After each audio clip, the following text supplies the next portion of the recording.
Nararo naman ng isang lasing na retiradong sundalo na lula ng lumang kotse ang ilang sasakyan sa Cagayan City na nagresulta sa pagkakasugat ng ilang individual.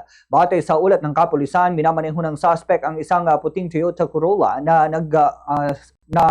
nang magsimula ang insidente sa may bahagi po ng Cagayan Airport kung saan unang sinalpok nito ang isang tricycle na may sakay na dalawang pasahero at minamaneho ng isang driver na residente ng Barangay Mabantad, Cagayan City.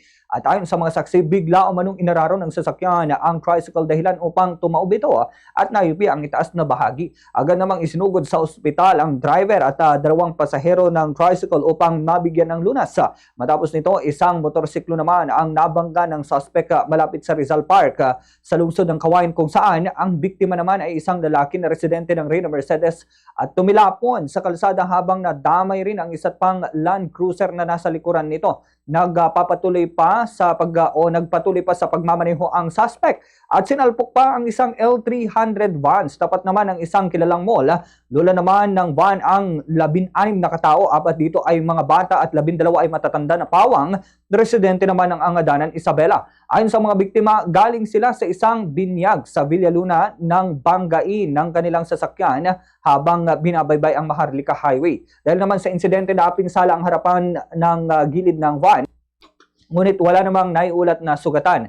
Huli namang nahagip ng nasabi pong sasakyan ang isang Nissan Navara na nakaparada sa harap ng isang drugstore malapit sa isa pang malaking mall sa lungsod at wala rin naiulat namang nasaktan sa insidenteng ito.